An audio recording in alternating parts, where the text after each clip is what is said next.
not from rope, from gold. 40 pounds of solid gold chains wrapped around her arms, her neck, her ankles, so heavy that 2 Roman guards walk beside her, holding the chains up so she doesn't collapse face first into the cobblestones. That gold was hers 3 months ago. It paid her armies, built her temples, made her the most powerful woman between Egypt and Turkey. Now it's crushing her. Zenobia of Palmyra, the Queen of the East, the woman who humiliated 3 Roman emperors and ruled an empire of 70,000 soldiers, now shuffling through Rome like a captive on display. The crowd screams. Rotten fruit explodes against her chest. Someone's spit lands on her face, and she can't wipe it because her hands are pinned down by her own stolen wealth. A child points and laughs. His mother lifts him higher so he can see better. But here's what you can't see from the street. Inside Zenobia's mind, a single thought repeats with every step. A prayer she's been whispering since dawn.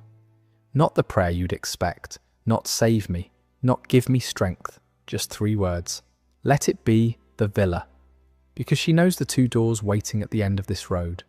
One leads to a comfortable prison where she'll live out her days as a Roman trophy. The other leads to a dark hole carved into the Capitoline Hill where Rome ends its enemies in the dark and makes sure nothing remains. 4 kilometers of not knowing which door has her name on it. 4 kilometers of smiling Romans deciding whether she lives or dies. 4 kilometers of praying to gods who have never answered. This is what Rome did to captured queens. Not just Zenobia, not just once. This was a system, perfected over 700 years, designed to break the most powerful women in the ancient world. And Zenobia, she was one of the lucky ones. The others suffered fates that made execution look like mercy. If this story grips you, drop a like. It takes a second and helps us pull more voices out of the silence. But before you understand what happened to the queens who weren't lucky, you need to understand what a Roman triumph actually was. Forget everything you've seen in movies. The real thing was worse. When a Roman general won a major war, the Senate could grant him a triumph, the highest honor in Roman society. A massive parade through the heart of the city, celebrating his victory. But this wasn't just a parade. It was psychological warfare disguised as a party. The procession started at the Field of Mars, outside the city walls. It wound through the streets for nearly 4 kilometers, ending at the Temple of Jupiter on the Capitoline Hill. The entire city shut down. Over 1 million people lined the route. Shops closed, courts adjourned, even slaves got the day off, so they could watch other slaves being paraded in chains. Here's how the procession worked, and I want you to imagine yourself as a captured queen watching this approach. First, you hear the music, trumpets and drums echoing off stone buildings. The sound bounces through the streets for almost an hour before you see anything. Then come the carts, wagon after wagon, loaded with treasure stolen from your kingdom. Gold coins your ancestors minted, silver plates your grandmother ate from, sacred objects from temples your people built over centuries. The crowd cheers at each cart. They're calculating how much their taxes will go down now that Rome has your wealth. Then come the paintings, massive wooden boards carried by slaves, showing images of your cities burning, your soldiers dying, your palace being looted. Roman artists travelled with the legions specifically to paint these scenes. The crowd points at the paintings and laughs. They recognize your city. They cheer when they see it in flames. Then come the animals, exotic creatures from your homeland, lions in cages, elephants in chains, strange birds in golden cages, proof that Rome has conquered not just your people, but your very land. And then silence. The crowd goes quiet. The drumbeat slows, because now come the prisoners. Common soldiers first, hundreds of them chained together, shuffling forward with their heads down. They know they're walking to the slave markets. Their lives as free men are over, but the crowd barely looks at them. They're waiting for you. The captured rulers walk at the front of the prisoner column, still wearing royal garments, still adorned with crowns and jewelry. This is intentional. A beaten peasant means nothing, but a queen, still dressed in silk and gold, still recognizable as the ruler who defied Rome, now shuffling in chains, wounded, exhausted, humiliated. That's the message that echoes across the ancient world. No crown protects you, no army saves you, no throne is beyond our reach. And here's what the movies never show you: the uncertainty. Some captured rulers survived the triumph. They received exile, comfortable imprisonment, even integration into Roman society. Others were executed the moment the parade ended. Removed in an underground prison called the Tullianum while the celebration continued above them, and never seen again, their names erased from history. You never knew which fate awaited you until you reached the end of that 4-kilometer walk. That uncertainty was part of the torture. For captured queens, the calculation was even more complicated. A dead queen became a name erased, a trophy, forgotten in a week. But a living queen, broken, humiliated, visible for years as a reminder of Roman power, that was worth more than any execution, unless she was too dangerous to keep alive. The decision rested entirely with the emperor. And you wouldn't know his choice until a guard either handed you the keys to a villa or carried out the sentence. In 60 CE, on a cold island at the edge of the known world, a queen discovered exactly how little her crown was worth to Rome. Her name was Boudica, and her story is one of the most brutal in Roman history. She was queen of the Iceni, a Celtic tribe in what is now eastern England. Her husband, King Prasutagus, had spent his entire reign trying to keep peace with Rome. He paid their taxes, he followed their laws. He even left half his kingdom to Emperor Nero in his will, a desperate attempt to protect his family after his death. The other half he left to his 2 daughters. It was a reasonable plan, a compromise that should have satisfied everyone. Rome ignored it completely. Within days of Prasutagus' death, imperial officials arrived with soldiers. They announced that the entire kingdom now belonged to Rome. The will meant nothing. The alliance meant nothing. Decades of loyalty meant nothing. They began seizing everything. Iceni nobles were dragged from their homes in the middle of the night. Estates that had belonged to families for generations were confiscated before dawn. Relatives of the dead king were chained and marched into bondage while their children watched. Boudica protested. She was the queen. Her husband had been a Roman ally. There were treaties, there were laws. She demanded to speak with the procurator, a man named Catus Decianus. He agreed to meet with her. What happened next was recorded by the Roman historian Tacitus, whose father-in-law served in Britain during this period. Tacitus doesn't hide what happened. He doesn't soften it. He describes it with the kind of direct horror that tells you even Romans were disturbed by what their officials did.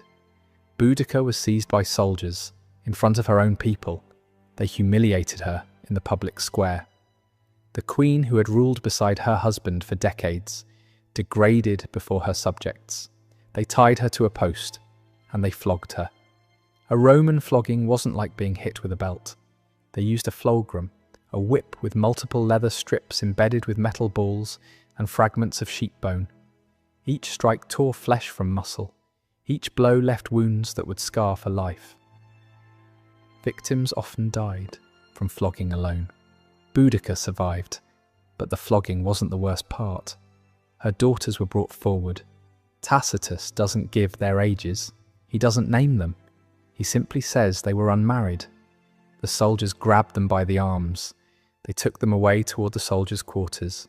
And Boudica, still tied to the post, still bleeding from the flogging, understood, in that moment, what was about to happen. She screamed. Not words, just sound. The raw animal scream of a mother watching her children being taken. She pulled against the ropes until her wrists bled, tried to tear herself free, begged in a language the Romans didn't understand and wouldn't have cared about if they did. The soldiers laughed. Tacitus says they were handed over to the soldiers. He doesn't describe what happened next. He didn't need to. Every Roman reading his account understood exactly what that phrase meant. What was done to them was done deliberately, not in private, not in secret, in front of the Iceni people, in front of their mother, still bleeding from the flogging, still tied to the post, made to watch helplessly from where she stood because closing her eyes meant abandoning them. This was the message. This was what happened to anyone who questioned Rome. Your queen is nothing. Your princesses are nothing. Your entire tribe is nothing. Catuus Decianus expected the Iceni to submit after this display. He expected them to be too terrified, too broken to resist. He was catastrophically wrong. Within weeks, Boudicca raised an army. Not just the Iceni. Word of what happened to the royal family spread across Britain like wildfire. Tribes who had tolerated Roman rule for decades suddenly saw their own daughters in those princesses, their own wives in that flogged queen. They came by the thousands, then the tens of thousands. Boudicca led them first to Camulodunum, the Roman capital of Britain. The city had no walls. The veterans who lived there had grown soft and complacent, convinced their conquered subjects would never dare to rise. The Iceni burned it to the ground. They left no one untouched, men, women, children, slaves, anyone with a connection to Rome. They didn't take prisoners. They didn't ask for surrender. This wasn't conquest. This was revenge. Londinium was next, the largest trading city in Britain. The Romans tried to evacuate, but thousands were left behind. Boudicca's army showed no mercy. Archaeologists have found a layer of burned debris across London, dating to exactly this period, a red line of destruction that marks how completely the city was razed. Tacitus claims the final death toll was 70,000 Romans and Roman allies. Other sources put it even higher, and through it all Boudicca led from the front, riding a chariot, her daughters beside her, the same daughters who had been wronged in the public square, now watching Roman cities burn. Tacitus preserved a speech he attributed to her before the final battle. Standing before her army, she declared that she came not as a queen fighting for her kingdom. She came as a mother, avenging what had been done to her daughters. The final battle came at a location that's never been identified. Roman discipline and tactical positioning overcame Boudicca's larger but disorganized force. The rebellion was crushed. Boudicca poisoned herself rather than be captured. She knew what Rome did to captured queens. She had already experienced a taste of it.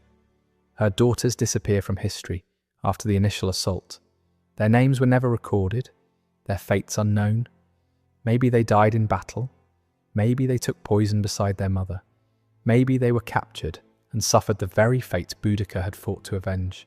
We'll never know. Rome made sure of that. 40 years before Boudicca painted Britain red with Roman blood, another queen learned that sometimes survival is its own form of torture. Her name was Thusnelda, and her story might be the cruelest of all, not because of what was done to her body, but because of what was done to her bloodline. She was the wife of Arminius, a Germanic chieftain who handed Rome its most humiliating military defeat in history. You might not know his name, but you know what he did. In 9 CE, Arminius ambushed 3 entire Roman legions in the Teutoburg forest. 15,000 soldiers walked into that forest. Almost none walked out. 3 days of slaughter in the rain and mud. Legion eagles, the sacred standards that represented Rome itself, captured by barbarians. The commander Varus took his own life, rather than be taken alive. When news reached Emperor Augustus, the most powerful man in the world reportedly wandered his palace for months afterward, banging his head against the walls, screaming into the darkness, "Varus, give me back my legions!" Rome never forgot that defeat. They never forgave it. And when they couldn't capture Arminius himself, they went after everyone he loved. Thus Nelda was betrayed by her own father. His name was Segestes, a Germanic chief who had opposed his daughter's marriage to Arminius from the beginning. He had always supported Rome, always believed cooperation was better than resistance. When Roman forces returned to Germania seeking revenge, Sergestes saw an opportunity to prove his loyalty. He kidnapped his own pregnant daughter and handed her over to the legions. Let that sink in. Her own father. While she was carrying his grandchild, he traded his daughter and his unborn grandchild for Roman favour, for political advantage, for a pat on the head from the empire that wanted to destroy everything his people had built. The Romans were delighted. They couldn't have Arminius, but they had the next best thing, his wife and his unborn heir. They kept Thusnelda imprisoned but alive. They let her give birth in captivity, a son named Thumelicus, the heir to Arminius, the prince of the Cherusci, the grandson of Rome's greatest military humiliation. They waited until 17 CE, when the general Germanicus finally had enough victories in Germania to claim a triumph, and that's when they paraded Thusnelda through Rome.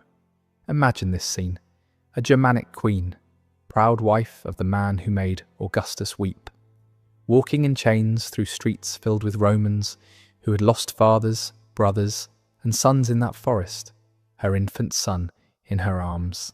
The crowd didn't just jeer, they howled for blood. They screamed for the baby to be killed right there in the street. Mothers pointed at the child and told their own children, "That's the spawn of the monster who killed your uncle, your father, your grandfather." A child in the crowd threw a stone. It struck Thusnelda's shoulder, then another stone, then another. Roman soldiers had to form a barrier around her, not to protect her, but to make sure she survived long enough to complete the procession. The Roman writer Strabo described Thusnelda's face during the triumph. He expected her to weep, to beg, to collapse like so many prisoners before her. She didn't. She walked with her eyes fixed forward. Her face showed nothing, no fear, no tears, no satisfaction given to the mob that wanted to see her broken. But here's what Strabo couldn't see. Inside, Thusnelda was making a promise, not to the gods, not to her husband fighting somewhere in the forests of Germania, to the infant boy pressed against her chest. She whispered it so quietly that no one heard, in the Germanic tongue that Romans couldn't understand. "They will not break you. Whatever they do, wherever they take you, you are the son of Arminius. You carry his blood, and one day... She never finished the promise, because she already knew she couldn't keep it. She held her son against her chest and walked 4 kilometers through pure hatred, but her defiance couldn't protect him. Thumelicus was raised as a Roman slave, the heir to Germania's greatest hero, the prince who should have led his people against Rome, was instead trained as a gladiator. Think about what that means. Romans went to the arena to watch prisoners fight for entertainment. They ate figs and drank wine while men struggled on the sand. They cheered when combat ended, when a body fell, when victory was declared. And somewhere in that arena, fighting for their amusement, was the son of the man who had defeated 3 legions. The emperors knew exactly who he was. Every time they watched him fight, they were watching the son of their greatest enemy struggle to survive. Every wound he took was revenge for Teutoburg. Every time he prevailed, he was proving that Rome had broken the bloodline of Arminius. Most Romans in the crowd had no idea. They just saw another barbarian with a sword, trying to survive another day. But that was the point. The prince of the Cherusci, reduced to anonymous entertainment. His royal blood meaning nothing. His father's legacy erased with every fight. Did Thumelicus know who he was? Did anyone ever tell him that his father was a hero? That his mother had been a queen? That he was supposed to lead armies, not die for applause? Or did he grow up believing he was nothing? Just another slave. Just another body for the arena. We'll never know, because Rome made sure no one recorded his story. The sources say he died at Ravenna, lost in the arena, the last of Arminius's bloodline, his life ending on the sand while Romans cheered and ate their lunch. Nobody recorded his final opponent. Nobody remembered his last words. He was just another fallen gladiator, another body removed while the crowd waited for the next fight. and that was exactly what Rome wanted. Thus Nelda herself vanishes from history after the triumph. No record of her death, no mention of her fate. She probably spent her remaining years as a household slave somewhere in Italy, scrubbing floors, serving food, following orders from people who weren't fit to carry her sandals when she was queen. Did she ever learn what happened to her son? Did she hear rumors from other slaves? Did she die hoping he was still alive somewhere, still fighting? Or did she die knowing that the promise she whispered during the triumph, the promise that they wouldn't break him, had been broken before he could even remember her face? The woman who had stood beside the greatest Germanic hero of all time, reduced to property, her husband dead, her son lost in the arena, her father living comfortably as a Roman collaborator, rewarded for his betrayal. That was Roman mercy, not death, not even public torture, just the slow, grinding erasure of everything you ever were. Now you understand what Zenobia was thinking during those 4 kilometers. She knew about Boudica. Every queen in the ancient world knew about Boudica. The story was passed down as a warning. This is what happens when Rome decides to make an example. She knew about Thosnelda, about the son raised as a gladiator, about the slow destruction of an entire bloodline. So when Zenobia felt those golden chains crushing her wrists, she wasn't just experiencing physical pain. She was calculating, would Aurelian execute her? Would he hand her over to his soldiers like Boudica? Would he keep her alive as a trophy, watching her children be absorbed into the empire that destroyed her? 4 kilometers of those thoughts, 1 million Romans screaming for her blood. And at the end, she got the door that didn't lead to the execution chamber. Emperor Aurelian made a calculation of his own. Zenobia was too famous to simply execute. For 5 years she had ruled an empire that stretched across the Roman East. She had minted coins with her face, declared herself Queen of Egypt, styled herself as the new Cleopatra. Killing her would make her a martyr, a symbol of resistance, a name that rebels would invoke for centuries. But keeping her alive, visible, dependent on Rome for everything, that told a better story. Look at Zenobia, look at the Queen of the East. She challenged us, and now she lives at our pleasure, eating our food, following our laws, grateful to be alive. Aurelian gave her a villa in Tibur, about 30 kilometers from Rome, a comfortable prison, a gilded cage. The Historia Augusta tells us what happened next. Zenobia married a Roman senator. The warrior queen, who had humiliated 3 emperors, became a Roman housewife. She attended dinner parties where guests whispered about her past. She walked through markets where people pointed and stared. She raised daughters who would never know the empire their mother had built, daughters who learned Latin instead of Aramaic, who worshipped Roman gods instead of the gods of Palmyra. Her daughters married into noble families. They raised children who would grow up thinking of themselves as Roman. Within 3 generations, the bloodline of the Queen of the East had been completely absorbed. No one would remember they carried the blood of a woman who once controlled more territory than most Roman emperors. That was the genius of Rome. They didn't just defeat their enemies, they erased them, absorbed them, turned conquered bloodlines into Roman citizens who celebrated the empire that destroyed their ancestors. Boudica chose death rather than live as Rome's trophy. Her rebellion killed 70,000 Romans, but it ultimately failed, and her daughters vanished from history. Thus Nelda watched her son become a gladiator, watched him die for Roman entertainment, spent her remaining years as a slave. Zenobia survived. She had comfort,